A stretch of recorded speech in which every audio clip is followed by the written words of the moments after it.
I want to start with a question.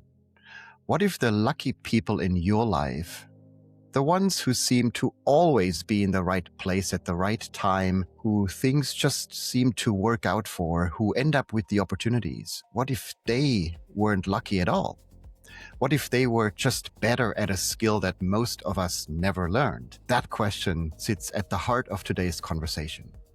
And honestly, it's a question I've been thinking about ever since I met my guest. Dr. Tina Seelig has spent more than 25 years at Stanford University teaching people something that most of us were told couldn't be taught: creativity, innovation, entrepreneurship, the ability to look at the future and not feel like a passenger in it. She has written 18 books. She leads Knight Hennessy Scholars, the largest fully endowed fellowship program in the world, where she works with hundreds of the most gifted graduate students on earth, preparing them to tackle the defining problems of our time. Her TED Talk on luck has been watched more than 3.4 million times. And her brand new book, just out from HarperCollins, is called What I Wish I Knew About Luck. It's about how luck is not a gift, it's a practice. So here's what makes this conversation different from probably any interview Tina does on a book tour.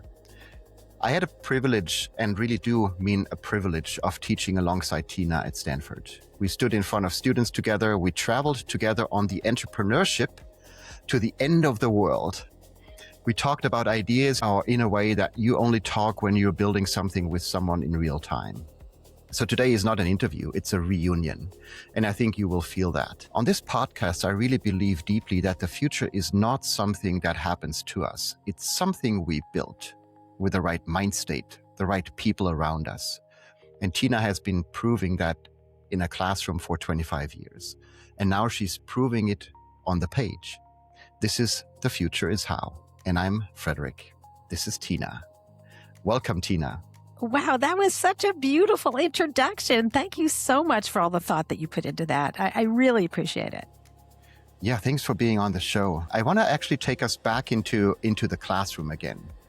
And one of those memories that I think about all the time when I read about creativity, when I think about creativity, or even when I teach creativity, is when we were standing in front of students and you gave students an assignment that I found really surprising. You asked everyone in the room to come up with the worst restaurant idea they possibly could. The most disgusting, the most doomed, the most unopened restaurant anyone had ever imagined. And the room just lit up. People were laughing, they were creating, they were sharing. And then you turned it around. You said, now make it work. Turn those ideas, those really bad ideas, into great ones. And within minutes, those terrible ideas had become some of the most creative concepts in the room. So I've thought about this moment a lot since. And I wanted to ask you, has anything changed in the way you teach creativity now? Yeah, so I love that exercise because it is so powerful. Though, first of all, I want to back up because this is an example where all learning is emotional in some way, right? You're giving people an experience and then you unpack it. So I think that's sort of the meta situation that was set up there. But when you ask people to come up with really good ideas, like for a new restaurant, you're going to get things that are incremental because they're supposed to be good, right? A restaurant on the top of a mountain with a beautiful view, a restaurant with gourmet food. Okay, kind of a bore, right? And it's very expected. But when you ask people to come up with some crazy idea for a new business, for a restaurant, for a family vacation, and I switch out every time I do this exercise, something else to come up with a really horrible idea for, people generate all these totally crazy, horrible ideas, but there's usually a seed of brilliance in it. And when you ask them to turn it around and make it something great, what I do is I'll give it to a different group, right? So I'll take an idea that your team thought was horrid, and then I'll hand it to another group and say, okay, now make it brilliant. And within 20 seconds, they've come up with a way to make this brilliant. And some of the ideas don't really make sense, but many of them are actually the seed of something that really could be successful. And that's because we've taken off the boundaries and imagined something that actually has never existed before. Love that. You said something interesting. You said, give people an experience and then unpack it, right? And you started as a neuroscientist studying neuroplasticity. And most people don't make that leap to creative education or creativity education. What was the bridge for you? Well, okay, Frederick, I could tell the story as if it is completely preordained and it makes complete sense. I could also tell the story as a random walk, like that I was just sort of throwing everything up in the air and we sort of saw what happened next.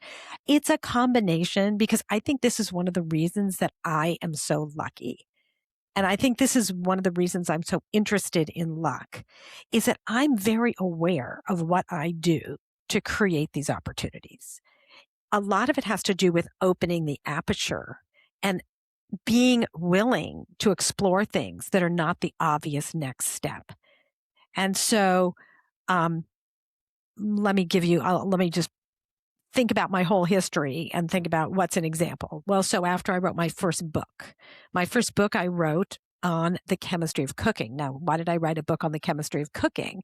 Because when I was in my lab as a PhD student, I understood in great depth what was happening in my lab, but not in my kitchen. And I was just very curious. It's like, gee, what's happening? How come most liquids turn to gas when you boil them, and eggs are liquid and they turn to a solid when you boil them? Like, what's going on there? What's happening? Why do onions make you cry? Why does popcorn pop? I made a list of all the questions I had, and I couldn't at that time. It was a long time ago, and I couldn't find the answers to these questions.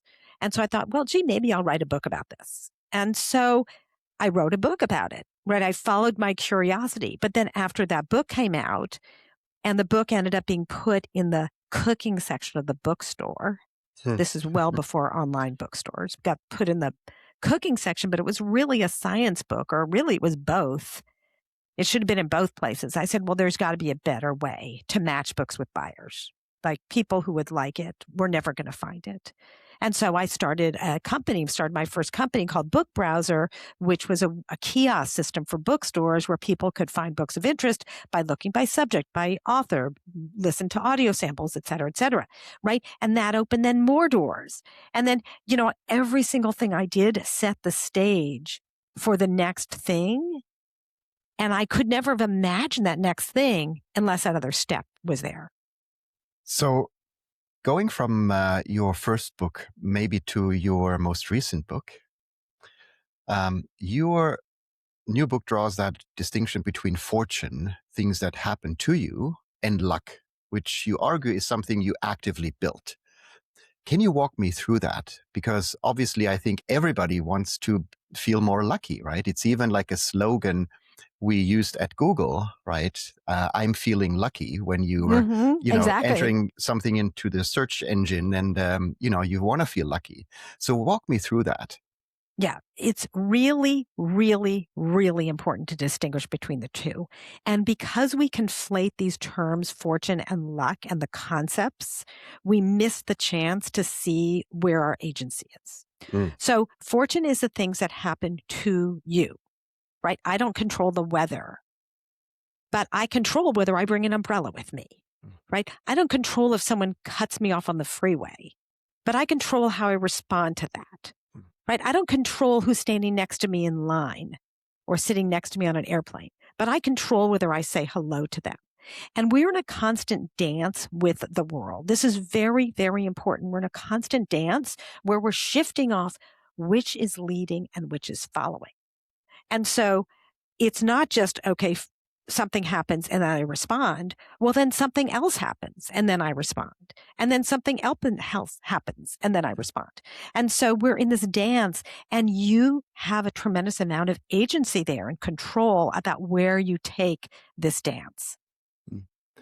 So help me to understand that distinction a little bit more, because I like the weather example, right? Most people are concerned about the weather tomorrow, or, the next day, or in the next few days, especially if they have planned something important, like the birthday party outside, or they want to go on a trip or a vacation, whatever it is. And we are obsessed with our predictions, the weather predictions, right? But you tell us, don't worry, what the weather will be because you can't influence it. You don't have any control over it. Just bring your umbrella or your sunglasses so you're ready for it, right? You have that agency. So walk me through a little bit why we're still obsessed with those predictions and why we, sometimes even start complaining about the people who sit next to us, or if they're, speaking loudly on the phone, or if they have a loud conversation, whatever it is, while we don't have any control over that. Yeah, it's just really important to take the time to think about what things you can do and what you can't do. And I think a lot of people get very frustrated about the things they can't control. Mm, You can't control who your parents are, but you can control how you engage with them.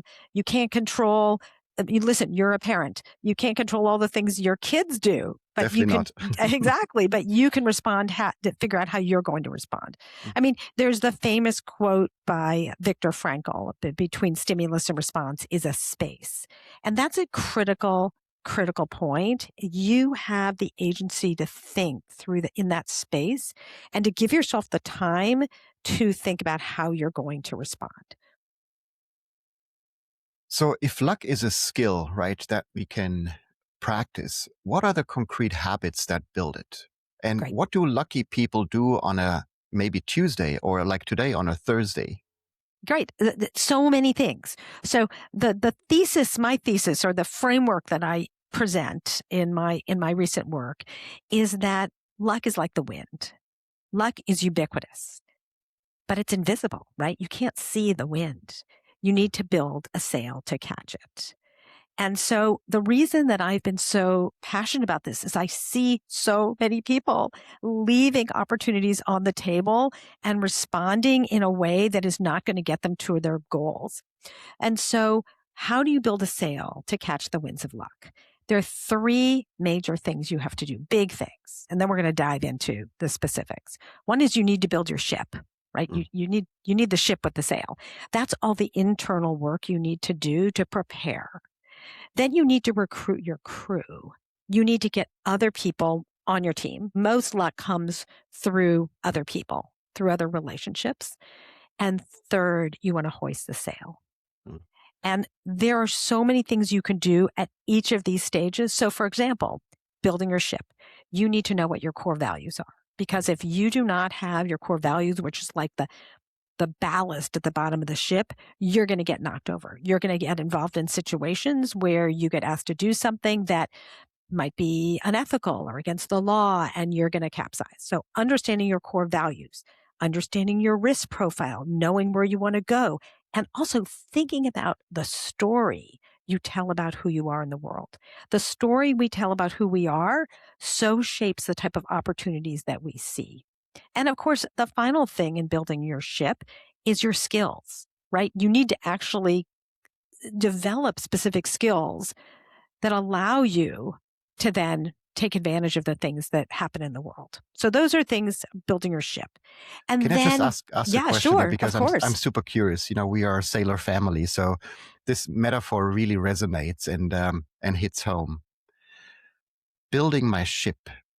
If I'm not sure what my values are, how can I find out what my core values are that really help me to build a steady ship, even when the weather is windy, or when the weather is kind of like rough? So how can I find out what my core values are? And Right. then a follow-up question related to the skills that I need to build. Is there like one skill that you would double down on? What's the one skill that I probably need to continue to develop, to really focus on? So let's talk about values first. One of your jobs, I'm sure, as a parent is to help your children think about their values and learn what's right and wrong. We do this in school. People are in religious organizations, right? We have lots of ways to learn and to experience the world through other people, whether it's through literature or even reading the newspaper.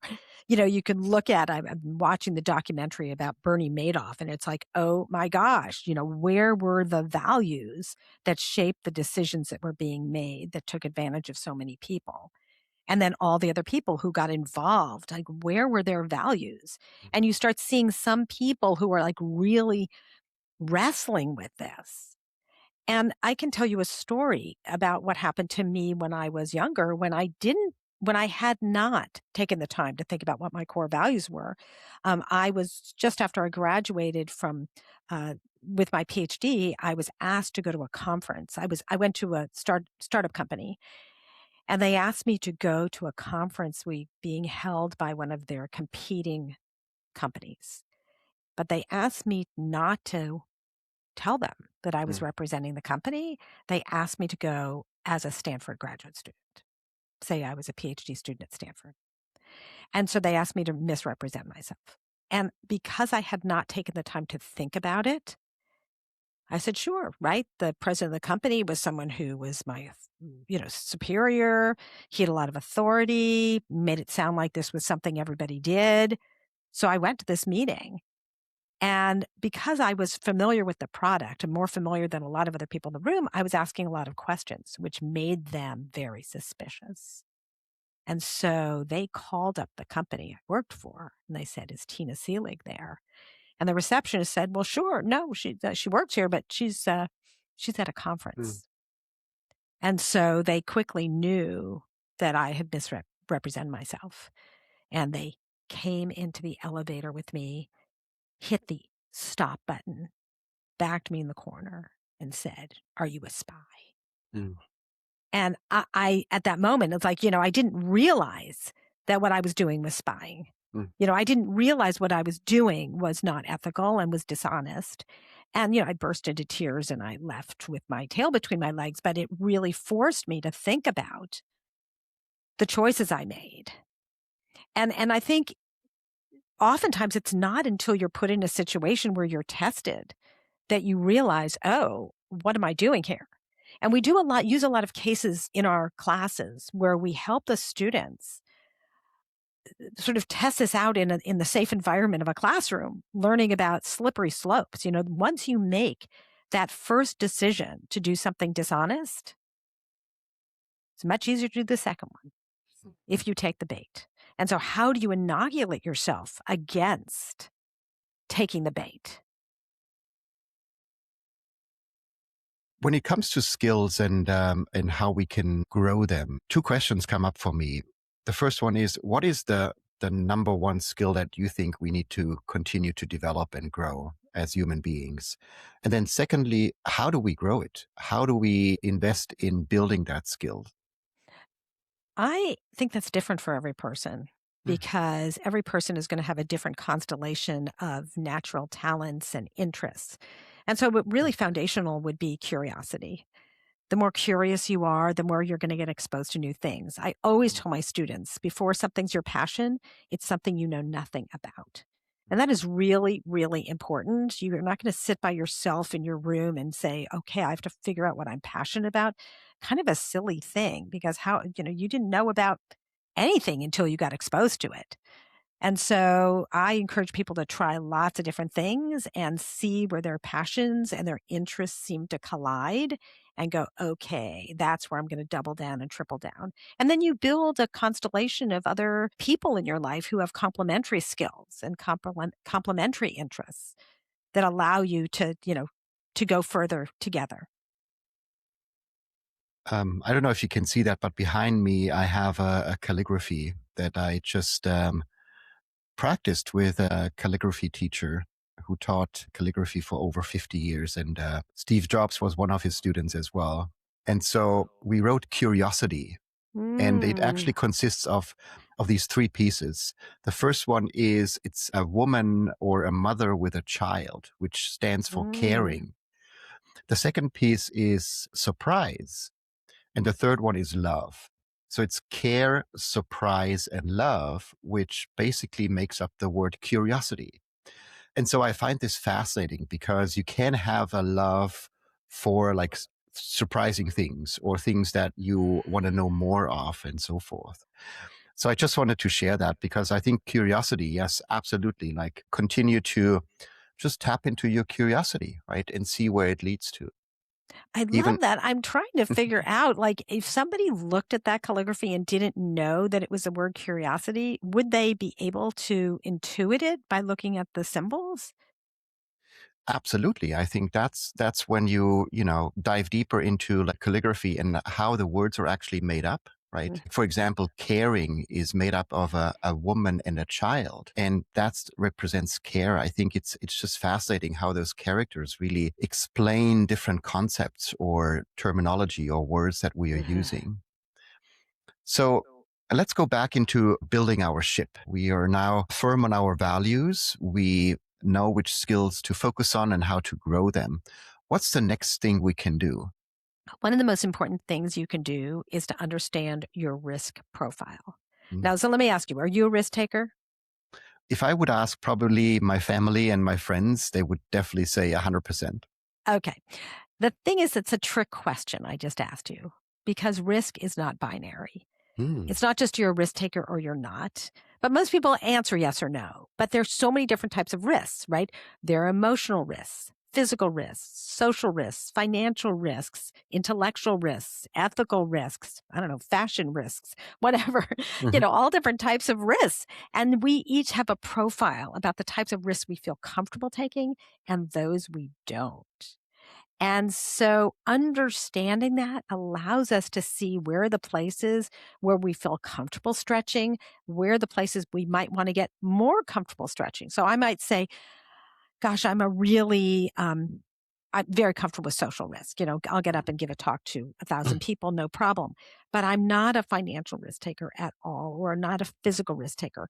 Maybe I want to become a little bit more of a physical risk taker. Maybe I want to stretch myself in that area and try a new sport and get stronger because I know that's going to allow me to be healthier, and so I'm going to start lifting some weights. I'm going to get a coach. I'm going to do some things that stretch me in that direction, where someone else is like an incredible physical risk taker. They're going to jump out of a perfectly good airplane. To them, that's no big deal. For me, that would just be something I would never consider doing. And so it's very important to understand your own risk profile to help you think about where you might want to go that leverages your comfort with taking risks. Mm. Thanks for sharing that. Wow, fascinating. Yeah. So what is it? How would your risk profile look? What would it look like? How many Um, physical maybe risks? What would you physical, say? absolutely. Even like mental risk, right? Going like on a 10-day silent meditation retreat, right? That Mm, was very risky, I felt. Jumping from one of the highest bridges in South Africa with a bungee jump and being scared of heights, that was a big physical risk, I wow. guess. In terms of social risks, I would not be the person who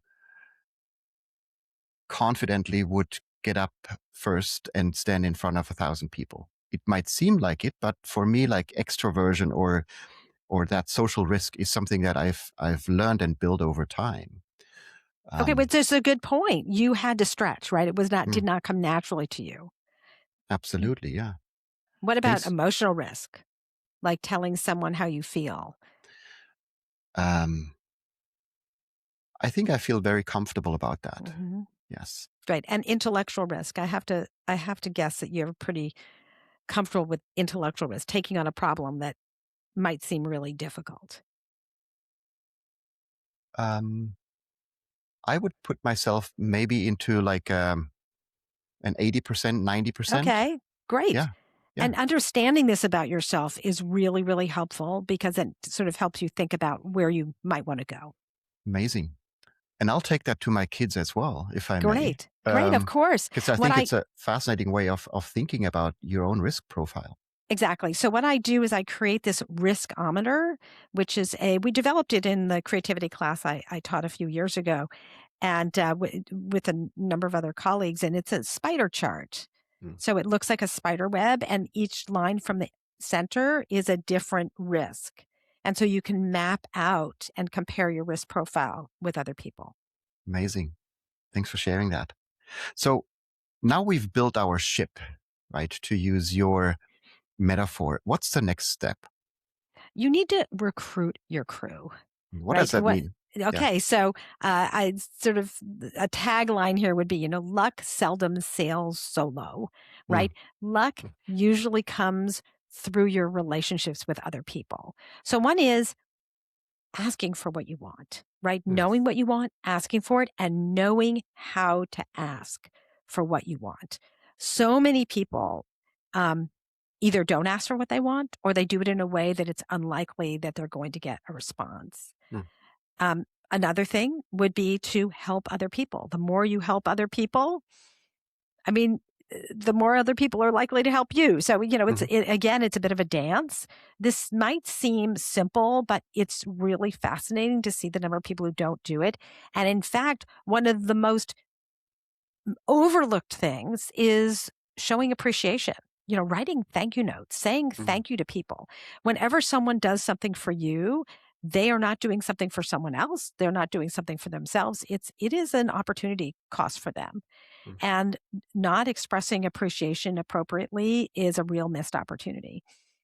So those are just a few things that you can do, but there are, it's very important to understand the relationships that you're building in the world because those relationships end up resulting in future opportunities. Mm. And even research backs that, right? Like writing thank you notes doesn't just make the person who receives the thank you note happier, it makes the person who sends the thank you note even more happy. Well, Eh, I think that there's a distinction, just like we distinguish between fortune and luck, mm. there's a difference between gratitude and appreciation. Mm. Gratitude is how you feel. Like if I keep a gratitude journal and at the end of every day I write down all the things I'm grateful for, I've missed the opportunity to thank everybody else, right? If I Mm. feel, Frederick, I was so appreciative of the opportunity to talk on this, to share these ideas on your podcast. Well, if I don't send you a note saying that was so great, I really appreciated our conversation, I've dropped the ball. Mm. Fascinating. So help me understand then a ritual I do with my 10-year-old Josefina. Hmm. I ask her to send me 3 things every evening um, on the phone when Oh, I'm yeah. traveling. 3 things that she's grateful for throughout the day. Things I that love that. she found funny, that made her happy, that she felt good about. Right? Hmm. Would that be like something that I should respond to then in a way to say like, thank you for sending me those every evening? Right? Well, I love that question. I think she's showing gratitude, and that was a great practice. But Mm. she should send thank you notes to the people who helped her, Amazing. right? I mean, she said, I'm so grateful that my teacher helped me with my homework. Mm. She should say to the teacher, it doesn't have to be a formal thank you note. I just want to let you know I really appreciated the help you gave me with that project. Mhm. You have to go back to the person who helped you. Amazing. That's what we're gonna do tonight. Okay. We're gonna expand that to not just have a gratitude journal or kind of like a practice that you use, but also send those thank you notes to the people and appreciate them. Exactly. It's really important. So when we build our ship, we invest in our relationships and make them better in terms of quality and quantity, and also increase our relationships.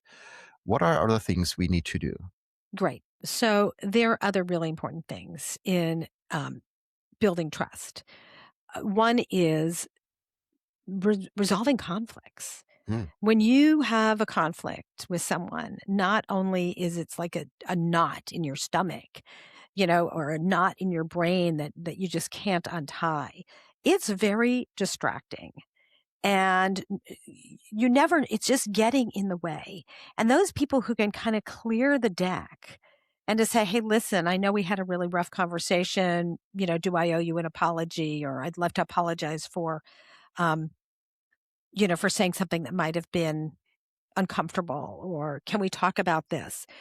We often walk around with a number of unfinished conversations and distractions in our mind, and it is a barrier to building luck in your life.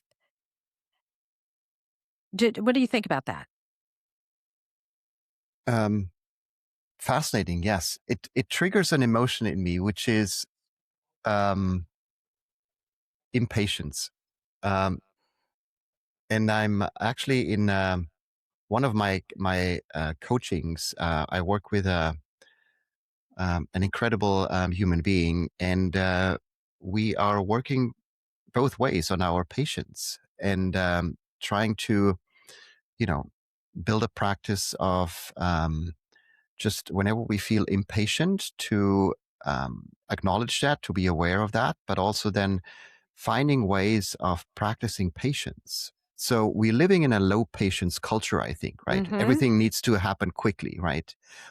Uh, where does patience fit into that? And can you still build luck quickly? Oh, you know what? I think luck is a long game. You can get some quick wins, but it plays out over time. I was thinking this morning that luck is like a ladder, and each thing you do is another step in the ladder, and you might have a destination that's way far away, but each one of these steps gets you closer, and you need to just trust the process. Trust the process. Um, uh, Here's an example. Um, about, let's see, 18 years ago, I was on a trip, a Stanford trip to Costa Rica with our family. And the trip, we were so looking forward to this trip over the holiday break in December. And it was something we were just so excited about. And we got there, and the trip was a disaster. It was a disaster. They had scoped out the hotel during the off season, and it seemed fine. But when we got there, it was a party hotel. All these young people had gone down to Costa Rica for this holiday break. There was a bar in the pool. There were all these people running around in their bikinis. There was, alcohol flowing freely. The drinking age was very low and not monitored. So many of the parents on this trip that we were on were just fit to be tied. Many of them picked up and left. Many of them complained very, very loudly to the people who were running the trip, who had not been at all involved in planning the trip. And I tried to be understanding. Even though I was certainly not happy, I tried to be understanding and to support the team who was running the trip. To be honest, I forgot about the whole thing. At some point, tragedy plus time equals comedy. There was like the trip that went south, literally and figuratively. Came back, and many years later, 15 years later, I was interviewing for my current job. And the person who was one of the people who was on the team who was evaluating me Mm. was the trip leader. Oh, wow. Now, I did not remember her at all. It was 15 years earlier. I didn't remember her at all, but she surely remembered me. Mm. And she didn't tell me until many months after I was hired. She didn't remind me of it. But I know, and she knows, that if I had behaved badly 15 years earlier, I would not have gotten the job. And this happens all the time, is that the seeds that get planted. I got a phone call yesterday from my cousin who said, hey, who lives on the other side of the country. Hey, I'm talking to someone who's a former student of yours about doing a project together. What do you think? And I could have said anything, right? That person's amazing, or stay away. And the fact is, I'm sure this happens to you all the time as well. And so we can get cut off at the knees without even knowing it if we behave badly. Because the choices you make today determine the choices you will have tomorrow. Mm. And so this luck plays out over a long period of time. And the effort, the time, the relationships that you invest in get paid back over the rest of your life. Such a great reminder. Thanks for sharing that, Tina.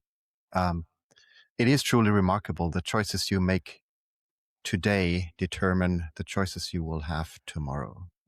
Such a wonderful reminder, which should be, one of those quotes that is above your bed, or like in the kitchen, or like in your car and everywhere. Because, a choice that you make when you're in the car and like somebody honks the horn at you, or somebody cuts the line, in a coffee shop, or somebody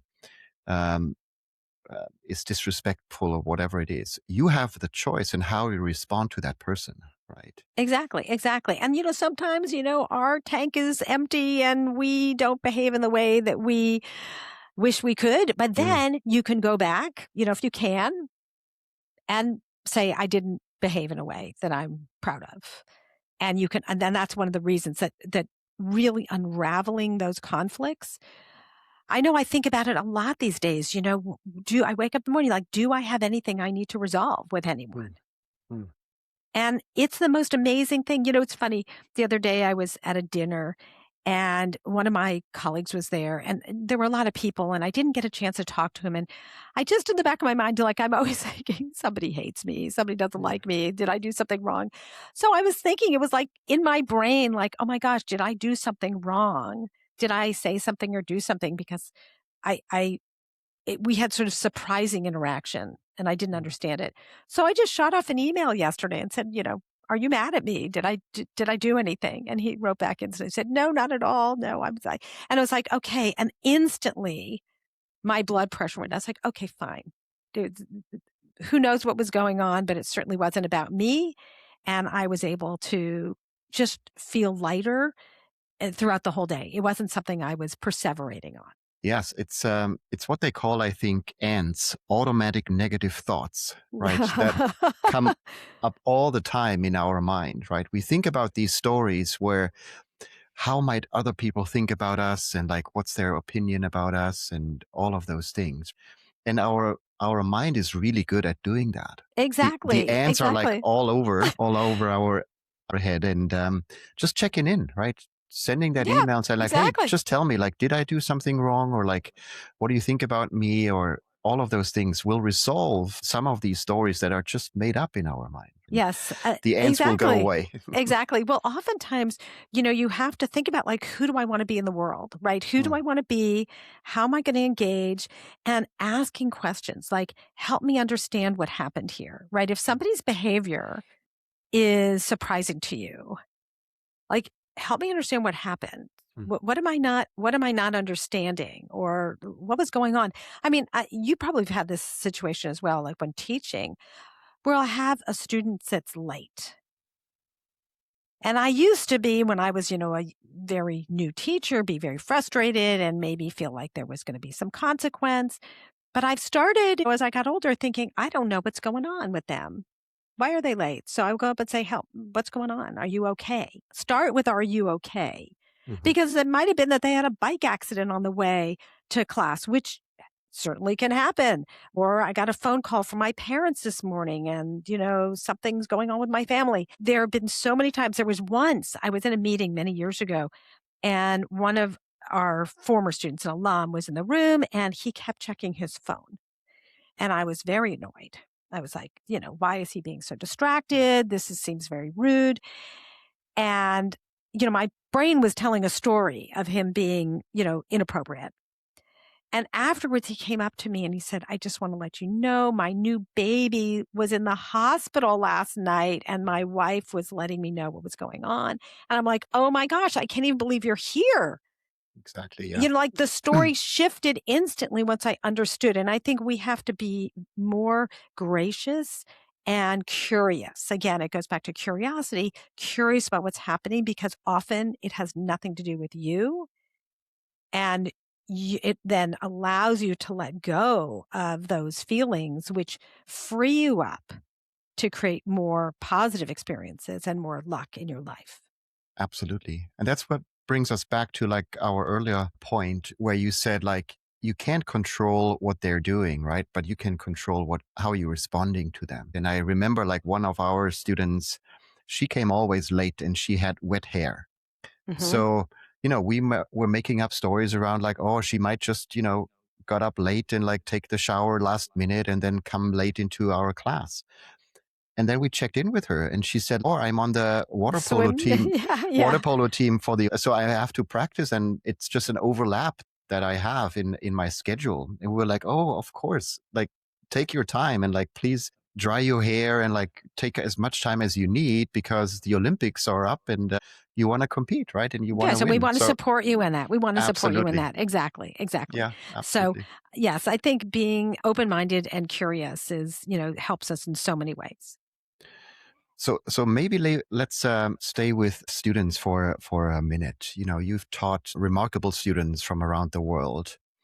And when you look at that group, what gives you the most hope about the future when you teach students, when you work with students and engage with students? Well, that's a great question. I feel beyond fortunate. Maybe I'm lucky. I don't know. I think I set the Mm, stage to be lucky, but every single day I feel so fortunate to to work with these amazing students and to learn so much. I kind of joke they don't make me graduate. So mm. I Yeah. could be a gradual student. And I am so optimistic because I see students become such amazing problem solvers. And also, I taught a course with, Lisa Solomon, I Mm, know, on called Inventing the Future. And in this class, we were both motivated. We didn't know each other before. And when we both realized we were interested, we taught the class together on how do you imagine the future? And then how do you think about the consequences of the future that we're creating? And then how do we inoculate ourselves against the negative consequences? So this was mm, inspired by, for me, when I saw our students, going out and creating all of this amazing technology, but not necessarily thinking about the potential downside mm, and baking in the solutions early on as opposed to having to mitigate them once the toothpaste is out of the toothpaste tube. mm. And so I am so optimistic about the future because the students feel much more agency to create the future they want and are amazing at solving problems in a way that hopefully is going to get us to a much more positive future. Mm. So for someone who is listening right now, who feels stuck, anxious about the future, unsure where to start, what's the first, smallest, or most concrete thing they can do today to start building their luck? So one of the things that I started doing just recently is asking people to make a fortune and luck resume. Mm, So imagine taking a piece of paper. You could do this with your kids too, and draw a line down the middle. On the top of the left side, put fortune. On the right side, put luck. And write down all the things that you were fortunate, all the things that happened to you, and then luck, all the things that you've created, as a result of it, all the things that happened as a result. Like you know, I got a great math class and I worked really hard in math and did well, right? I was able to get on the sports team and I made a goal in soccer, right? That the things that happen to you and then the things that you do with it, and to start really unpacking where you have control and where you don't, to sort of start really understanding where your agency lies. amazing. Just You did it. uh, You got and it right I will there. I will do that tonight with my kids. Okay. Yes, I thanks think for it'll the be fun. Let me know how it goes. thanks for the experiment. Yes, absolutely. So let's dive into something that I'm quite excited about to do with my guests. I call it the fast future. So it's short questions, fast answers, and just first things that comes to mind. Obviously, no wrong answers. Are you ready, Tina? I'm ready. Shoot. The one habit that has made you luckier than anything else. Talking to people when I'm in line or sitting next to them on a plane, just introducing myself to people. You never know what doors are going to open. The best question a student has ever asked you. Someone asked me a really provocative question. I wrote a book, What I Wish I Knew When I Was 20. And someone asked me, what do you wish you didn't know when you were Oh, 20? love that. Something you do every day that most people would find surprising. I write thank you notes every day. I don't end any day without looking at my calendar, seeing who did something that was meaningful to me, and sending them a note. Something you're terrible at that surprises people. Oh my gosh. That surprises people. Mm, Um, okay. People think I'm very competitive. I am so not competitive. I am very driven. And so I don't like competitive sports. I don't like competitive games. I'm not competitive at all. And some people are really surprised by that. A compliment you received recently. I get so excited and so touched when I get letters from people who have read my books or listened to a talk.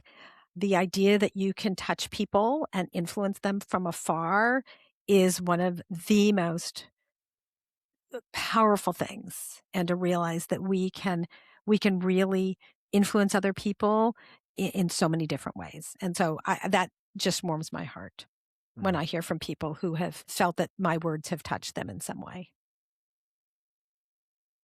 The future belongs to people who know how to solve problems, who are think in really divergent ways and can break free from old patterns.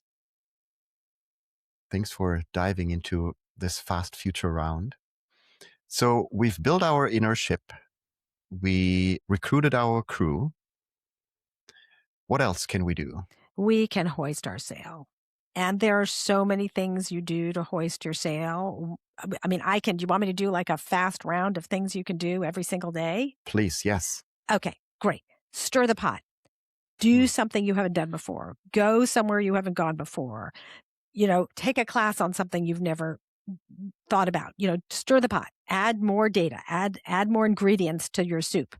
Take some risks. Get out of your comfort zone. We talked about your risk profile. How do you take some risks that get you out of your comfort zone? Build on tiny victories. This is my secret sauce of personal luck, is that whenever there's a little tiny bit of a little spark of opportunity, I pour more fuel on it. So, if you and I do this podcast, we'll follow up and invite you to lunch. And then we'll invite you, like something will happen. I will say, okay, how do we build on this? So how do you build on little successes that, try lots of things, but the things that work, add more fuel to that fire. Ask lots of questions, being curious. The more questions you ask, you never know what you're going to learn. Being resilient, learning how to bounce back. And we can talk about this because one of the things I do with my students is I really probe their mental model of what failure looks like.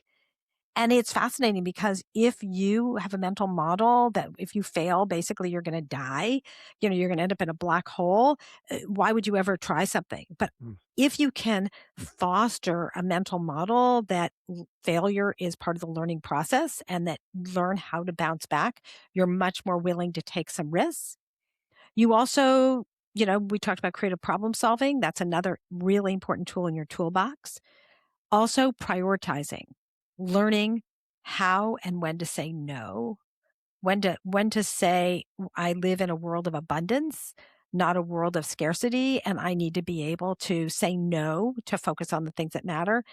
And finally, how do you tackle imposter syndrome and sort of reframe it as improvement syndrome so you don't feel as though, you're always in a situation where, we're always in a situation where we haven't done something before, and to embrace the uncertainty of trying things that are new.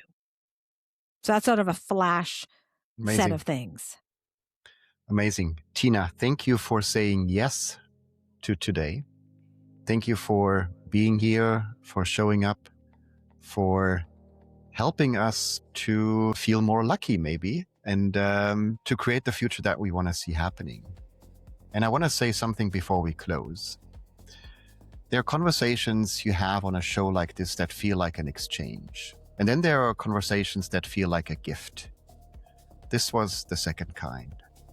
The idea that luck is not something that happens to you, that it's something you build, practice, tend like a garden. I think that's going to land differently for a lot of people listening, because it doesn't let you off the hook, but it also doesn't leave you helpless. And that tension is where everything interesting lives. I love Thank you. this. Thank you, Tina, for 25 years of proving that the most important things are learnable. And thank you for being here. If this conversation meant something to you, and I hope it did, it meant a lot to me. 2 small things. Subscribe to The Future is How wherever you're listening right now. It means this show reaches more people, and it means we can keep bringing you conversations like this one. And secondly, think of one person in your life who feels a little unlucky right now. Someone who's been saying things like, nothing works out for me, or that kind of thing doesn't happen to people like me. Send them this episode, not with a lecture, just with a quiet note that says, I thought of you. Because what Tina showed us today is that the moment someone starts to believe their luck can change, it already has. Thank you, Tina. Wow, that was so beautiful. Thank you so much. I'm going to take with me the metaphor of tending luck like a garden and carry that with me for the rest of the day. Thank you so, so much. Thank you, Tina.